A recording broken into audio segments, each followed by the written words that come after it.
চট্টগ্রাম জেলা প্রশাসন ও জেলা ক্রীড়া অফিসের জাঁকজমকপূর্ণ আয়োজনের মধ্য দিয়ে উদ্বোধন করা হলো বঙ্গবন্ধু শেখ মুজিবুর রহমান আন্তঃজেলা ফুটবল টুর্নামেন্ট। সোমবার বিকেলে নগরীর শারীরিক শিক্ষা কলেজ মাঠে এই টুর্নামেন্টের উদ্বোধন করেন চট্টগ্রাম ৬ আসনের সংসদ সদস্য ও বাংলাদেশ জাতীয় সংসদের রেল মন্ত্রণালয় সম্পর্কিত সংসদীয় স্থায়ী কমিটির সভাপতি এবিএম ফজলে করিম চৌধুরী।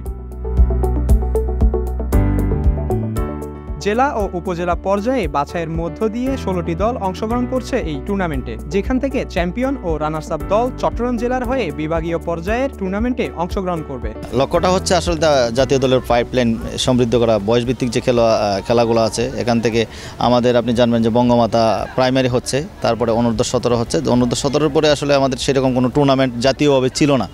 তো এখন এই টুর্নামেন্টটা গত বছর থেকে চালু হয়েছে, এটা দ্বিতীয়বারের মতো আয়োজন হচ্ছে। মূলত আমাদের হচ্ছে ফুটবলের পাইপলাইনকে সমৃদ্ধ করা। আমাদের জেলা পর্যায়ে টুর্নামেন্টে মোট ১৬টা কলেজ অংশ নিচ্ছে।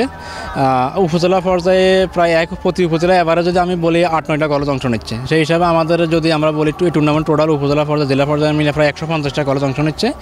তার মধ্যে বাছাই হয়ে ১৬টা টিম আমাদের মূল জেলা পর্বে অংশ নেবে।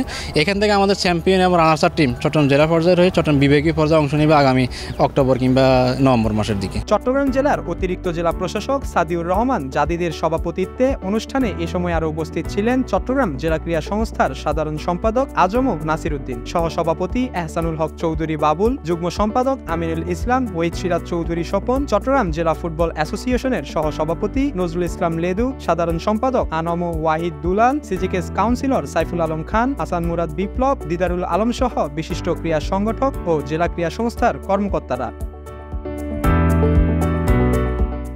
আগামী ২০শে জুলাই পর্দা নামবে এই টুর্নামেন্টের।